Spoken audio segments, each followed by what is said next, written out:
She walked in with excitement, but walked out humiliated. Emily, a kind-hearted woman, stepped into an elite luxury dealership, ready to buy her dream car. But instead of respect, she got mocked, judged, and thrown out. The staff laughed until the next day, when a $5 million Rolls Royce Phantom pulled up and they saw who stepped out. Their faces, priceless. What happened next will shock you.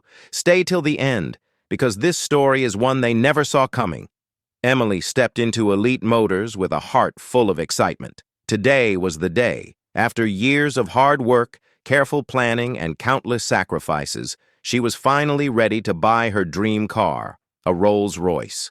But the moment she walked in, she felt it. The looks, the stares, the silent judgment from the sharply dressed salespeople. She wasn't wearing designer clothes, no flashy jewelry, just a simple yet elegant outfit. And to them, that meant one thing: she didn't belong. At the front desk, a receptionist barely looked up from her phone.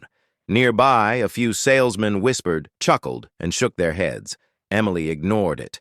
She wasn't here for their approval. She walked confidently toward a salesman. He was young, cocky, and clearly uninterested. His name tag read Jake. "Hi," Emily said with a polite smile. "I'd love to see the Rolls Royce models." Jake raised an eyebrow, his smirk almost amused. Rolls Royce?" Emily nodded. Jake sighed. "Ma'am, these cars start at over $400,000. Emily smiled. "I know." His expression barely changed, but she could tell he didn't believe her. "All right," Jake said. "Follow me." As they walked past gleaming Lamborghinis and Ferraris, Emily could feel the staff watching, whispering, snickering. Jake stopped in front of a sleek Rolls-Royce Ghost. "This one's on the lower end," he said. "About $400,000. Emily ran a hand along the luxurious body, but she had her sights set on something bigger. "What about the Phantom?" she asked. Jake's smirk widened. He let out a small laugh. "The Phantom?" "Yes," Emily said firmly. "I'd love to see it." Jake exchanged a glance with Tom, the dealership's manager, a man who only respected rich-looking customers. Tom chuckled and stepped forward. "Ma'am, the Phantom is our most expensive model. We don't let just anyone test drive it." Emily's jaw tightened. "And what makes someone just anyone?"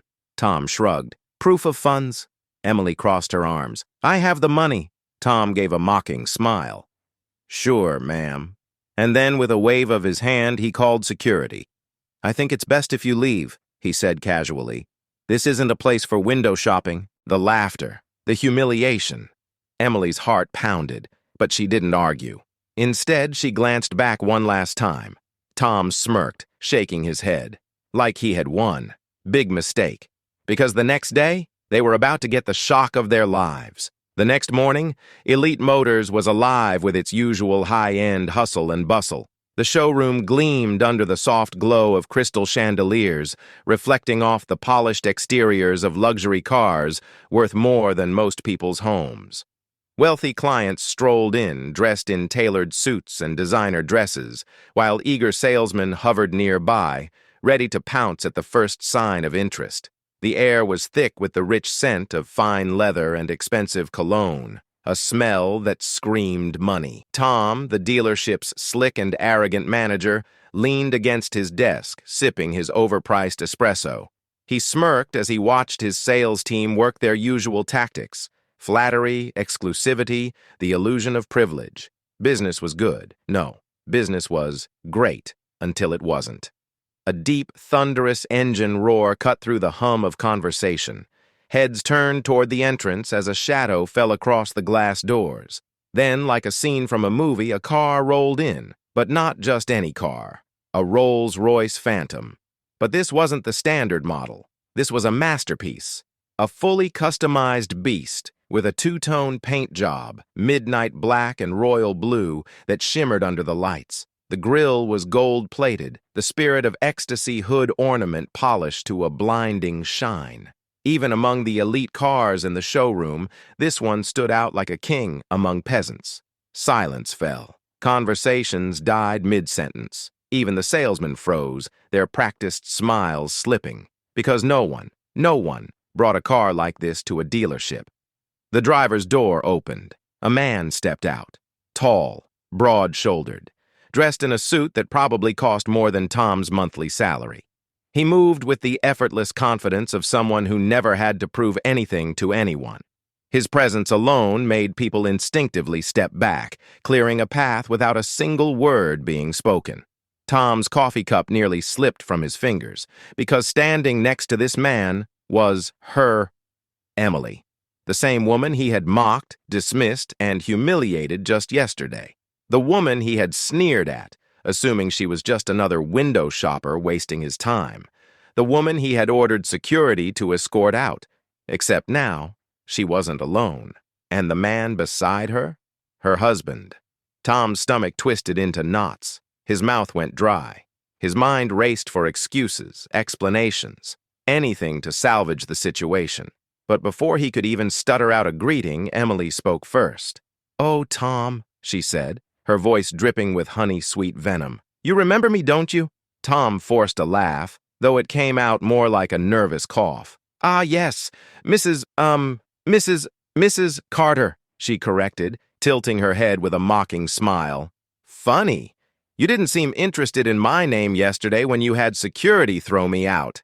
The entire dealership froze. Salesmen exchanged panicked glances. Wealthy clients, sensing drama, turned their full attention to the scene unfolding. Tom's face burned. He let out another weak chuckle. "Oh, that was just a misunderstanding." Emily arched an eyebrow. "A misunderstanding?" Her husband, Daniel Carter, finally spoke. His voice was calm, smooth, and yet there was something terrifying in the way he didn't raise his voice, like a predator who didn't need to growl to prove its power. "I'd love to hear," Daniel said, his tone icy. "What part of the 'get out, this isn't for window shoppers' was a misunderstanding?" Tom's knees nearly buckled, because this wasn't just some rich guy. This was Daniel Carter, billionaire, owner of multiple Fortune 500 companies, a man whose name alone could make or break entire businesses, a man who could buy elite motors 10 times over and not even notice the dent in his bank account. Tom swallowed hard, his throat suddenly tight. "Mr. Carter, I assure you, we treat all our customers with the utmost—" "Oh, you do?" Emily cut in, her eyes flashing with amusement. "Because yesterday, you laughed in my face when I said I wanted to test drive the Phantom." Tom's face turned a deep shade of red. He could feel the weight of every eye in the room on him, judging, waiting. Daniel glanced around the showroom, his expression unreadable. Then, in a voice that carried absolute authority, he asked, "Tell me, Tom, what's the most expensive car you have here?" Tom's heart leapt. Was this his chance to recover? To make a sale so big it would erase his mistake? Well, the Phantom is the— No, Daniel interrupted, waving a hand dismissively. "I mean the most exclusive, custom-built model you have right now." Tom hesitated, then quickly pointed toward a rare, limited edition Rolls Royce, one of only 5 in the world. "This one, sir, fully bespoke, hand-stitched leather, diamond-embedded trim, the works." Daniel nodded. "Perfect, we'll take it." Tom's face lit up like a Christmas tree. This was it, the sale of a lifetime. His commission alone would be— But then Daniel's next words shattered his hopes. "Oh, not for us," Daniel said smoothly, his lips curving into a cold smile. "For your competitor down the street." Tom's jaw dropped. The entire showroom gasped. Daniel's gaze never wavered.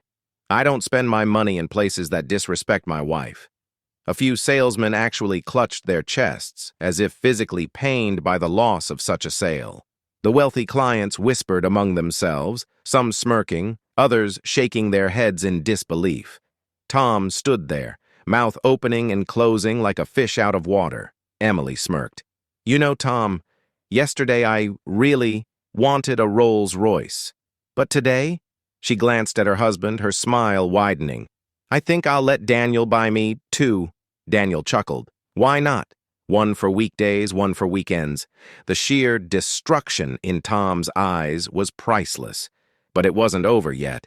Daniel turned to the dealership owner, who had been watching the scene unfold in horror.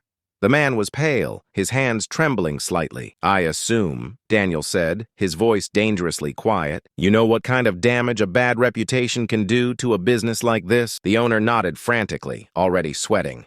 Daniel smirked. "Good. Then you won't be surprised when I make sure every elite client in this city knows what happened here."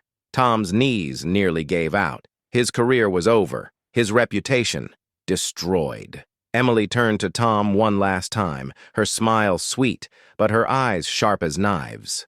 "Next time," she said softly, "try treating people with respect before you know who they are." And with that, she slipped gracefully into the Phantom's passenger seat. Daniel gave one last glance at the stunned crowd, then shut the door with a quiet, final click. The engine purred to life, and just like that, they were gone, leaving behind a dealership in ruins, a manager in disgrace, and a lesson that would be whispered about for years to come. By the end of the week, Elite Motors had lost 3 major clients, all of whom had, coincidentally, switched to their competitor. Tom was demoted, then quietly let go. The owner issued a public apology, but the damage was done. Meanwhile, Emily, she got her 2 Phantoms, and the satisfaction of watching karma do its work. The sleek black Rolls Royce Phantom glided away from Elite Motors, its powerful engine purring like a satisfied predator. Inside the luxurious cabin, Emily let out a slow breath she hadn't realized she'd been holding. Her fingers absently traced the diamond-stitched leather seats as she processed what had just happened. Daniel glanced at his wife, studying her expression in the soft, ambient lighting. The corners of her mouth were turned up in a smile, but it wasn't the smug grin of someone gloating over revenge. No, this was different. This was the quiet satisfaction of justice served, of wrongs being righted. "You okay?" Daniel asked, his deep voice breaking the comfortable silence. Emily turned to him, her eyes sparkling. "Better than okay," she admitted. "That was cathartic." Daniel chuckled, the sound rich and warm in the enclosed space. "Did you see his face when he realized who you were? I thought the man was going to have a stroke right there in the showroom." A genuine laugh bubbled up from Emily's chest. "Oh, I saw it. His mouth actually fell open, like one of those carnival games where you toss a ball into a clown's mouth." But beneath the humor, there was something more profound at work. This wasn't just about getting even with some arrogant car salesman. This was about something much bigger. About basic human decency, about the way people judge others based on appearances, about the fundamental right to be treated with respect, regardless of what you're wearing or what car you drove up in. Emily remembered with perfect clarity how she'd walked into Elite Motors the day before, dressed in her comfortable weekend clothes, well-fitting jeans, a simple white blouse, her hair pulled back in a casual ponytail. She hadn't been trying to make a fashion statement. She'd just wanted to test drive her dream car. Tom's dismissive smirk still burned in her memory. The way his eyes had raked over her outfit before declaring, "This isn't for window shoppers." The condescending tone when he'd called security to escort her out. The laughter from the other salesman that had followed her to the door. Now they all knew exactly who they'd been laughing at. By the time Emily and Daniel's Phantom turned into the gated driveway of their estate, the digital world was already ablaze. Unbeknownst to them, a sharp-eyed customer in the dealership had captured the entire confrontation on their phone. The video was raw, unfiltered, and absolutely damning. It began with the jaw-dropping entrance of the customized Phantom, panned to Emily's triumphant return, and captured in crystal-clear detail Tom's gradual realization of his catastrophic mistake. The clip hit social media like a tsunami. Billionaire's wife returns to humiliate salesman who mocked her. Karma served iced cold. Luxury dealership learns expensive lesson about judging customers. From window shopper to Phantom owner, the ultimate revenge story. The comments section became a digital feeding frenzy. "This is the most satisfying thing I've watched all year." That salesman's face when he realized, priceless. Note to salespeople, maybe treat every customer well. Just a thought. I've watched this 17 times, and I'm still not tired of seeing that guy's career implode. Back at the dealership, chaos reigned supreme. Tom sat paralyzed in his glass-walled office, his phone vibrating incessantly on the desk. Notifications poured in, emails, social media tags, text messages. His usually slicked-back hair was disheveled from how many times he'd run his hands through it. With trembling fingers, he refreshed the dealership's Google reviews page and felt his stomach drop. Overnight, their 4.8-star rating had plummeted to 1.9. The review section was a bloodbath. Disgusting behavior from management. Will take my business elsewhere. If you enjoy being judged by superficial salespeople, this is your spot. Just saw the viral video. Never stepping foot in this place. Hope the commission was worth losing your job, Tom. The ringing phone on his desk made him jump. The caller ID showed it was the regional manager. Tom swallowed hard before answering. "What in the actual hell did you do?" the voice on the other end roared. "I've got corporate breathing down my neck and half our clients calling to cancel orders." Tom opened his mouth to explain, but the door to his office burst open before he could speak. The dealership owner, Mr. Harrington, stood there with a face like thunder, holding a printed email. "Tell me," Harrington said in a dangerously calm voice, "do you know what this is?" Tom took the paper with shaking hands. The letterhead alone made his blood run cold. Rolls Royce Motor Cars Limited. After reviewing recent events and the significant damage to our brand's reputation, we are terminating our dealership agreement with Elite Motors effective immediately. Tom's vision swam. This wasn't just a slap on the wrist. This was a death sentence for the dealership. Without their Rolls-Royce franchise, they'd lose their elite status in the luxury car market. Harrington didn't wait for a response. "Clean out your desk. You're done." As Tom packed his belongings into a cardboard box under the mocking stares of his former colleagues, the consequences of his arrogance continued to spread like wildfire. Major clients began withdrawing their orders. A prominent tech CEO tweeted that he was canceling his Phantom order and taking his business to Sterling Autos, Elite Motors' biggest competitor. Several luxury car influencers posted scathing reviews. Even the local news picked up the story, running segments about customer service in high-end retail. Meanwhile, Daniel and Emily were already at Sterling Autos finalizing the paperwork for not one, but two new Phantoms, one in midnight blue, one in pearl white. "I think blue for weekdays, white for weekends," Emily mused as she signed the documents. The owner of Sterling Autos, a gracious older gentleman named Robert, shook his head in amazement. "I want you to know," he said sincerely, "that at my dealership, every customer gets the same respect, whether they're buying a used sedan or a $1 million Phantom." Emily smiled. "That's all anyone really wants, isn't it? To be treated like a person." In the weeks that followed, the story took on a life of its own. Elite Motors saw a 70% drop in foot traffic and was forced to close 2 of its 3 locations. Tom, now infamous in automotive sales circles, found himself blacklisted from luxury dealerships. Sterling Autos experienced a 300% increase in high-end sales and was awarded the Rolls-Royce franchise that Elite Motors lost.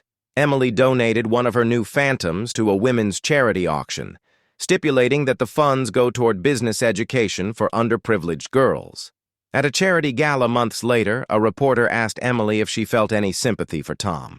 She considered the question carefully before responding. "What happened wasn't really about that one salesman," she said. "It was about a system that rewards judging books by their covers. Maybe now people will think twice before dismissing someone based on appearances." As she walked away on Daniel's arm, the flashbulbs popping around them, Emily realized the greatest satisfaction came not from the revenge itself, but from knowing that because of what happened, others might be treated better in the future. And that, more than any luxury car, was truly priceless. The building that once housed Elite Motors' flagship location now stood empty, its showroom dark. A for lease sign swung in the breeze. Across town, Sterling Autos had just opened a massive new showroom, its windows filled with gleaming luxury vehicles. A discreet plaque near the entrance read, "Here, every customer is valued, no exceptions." And parked in the center of the showroom, displayed like a work of art, was a very familiar-looking 2-tone Rolls-Royce Phantom with a small card that read, "This vehicle serves as a reminder. Respect costs nothing, but disrespect can cost everything. Some lessons, it seemed, were worth millions." The supple leather seats of her new Rolls Royce Phantom embraced Emily like a warm hug as she settled behind the wheel. The distinctive scent of hand-stitched leather and polished walnut trim filled the cabin, a stark contrast to the humiliation she'd endured just days before at Elite Motors. Her fingers traced the cool metal of the Spirit of Ecstasy emblem on the dashboard, a symbol of how drastically her fortunes had changed.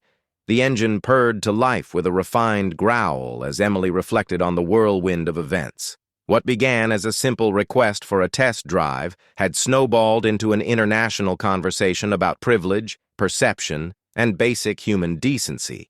The luxurious quiet of the Phantom's cabin allowed her thoughts to crystallize. This wasn't just about cars or revenge. It was about something far more fundamental. The viral video had spread like wildfire across continents. Within the first 48 hours, the clip amassed 28 million views across platforms. Elite Motors' fail trended in 14 countries. Late-night hosts incorporated the story into monologues. Business schools added it to customer service case studies. The internet's reaction was both instantaneous and brutal. Memes juxtaposing Tom's smug expression from their first encounter with his horrified realization during the second visit flooded social media. TikTok duets featured people reenacting the scene with increasingly dramatic interpretations. Even celebrity influencers weighed in, with several A-listers sharing their own experiences of being judged by appearance. The business repercussions extended far beyond Elite Motors' showroom. Rolls-Royce not only terminated Elite's franchise, but implemented global respect training for all dealerships. Competing luxury brands rushed to announce revised customer service protocols within days. Elite's Google rating plummeted from 4.7 to 1.3 stars overnight. A Change.org petition to boycott judgmental dealerships gained 150,000 signatures in a week. Sterling Autos reported a 400% increase in test drive requests. Their no judgment policy became a marketing gold mine, featured in trade publications. Tom's professional annihilation was both swift and merciless. His LinkedIn profile became a digital graveyard. Endorsements vanished, connections dissolved. Recruitment firms wouldn't return his calls. When he eventually found work at a budget rental agency, co-workers nicknamed him Rolls behind his back. The dealership owner fared little better. Forced to sell his vacation home to cover losses, he became a reluctant case study in how quickly reputation capital could evaporate in the digital age. Emily found herself unexpectedly at the center of a cultural shift. The number Respect First movement she inspired took on unexpected forms. Corporate changes. Major retailers implemented blind service trials where staff couldn't see what customers drove or wore. 3 Ivy League business schools developed new curriculum on unconscious bias personal stories. Over 12,000 people shared experiences of being judged by appearance on the movement's website. Her donated Phantom raised $2.3 million at auction for women's entrepreneurship, an amount that coincidentally matched Elite Motors' estimated losses for the quarter. As Emily guided her Phantom through the city streets a year later, she realized the true value of the experience. The cars were magnificent, but the real luxury was the knowledge that her ordeal had created meaningful change.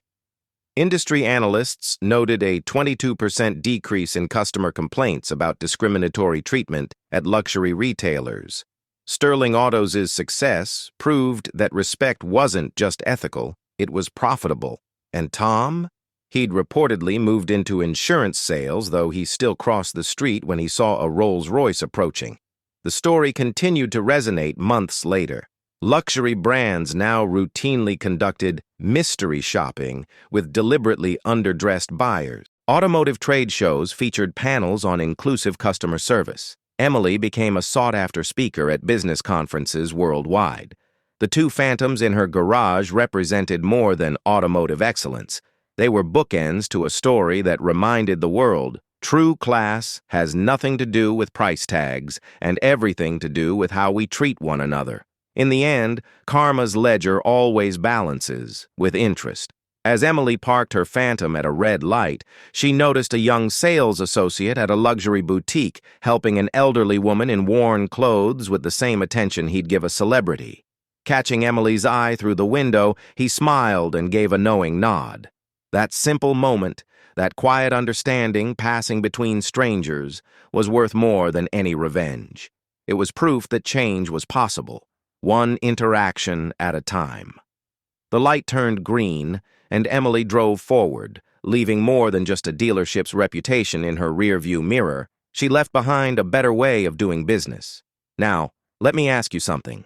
If you were in Emily's shoes that day, how would you have reacted? Would you have walked away quietly?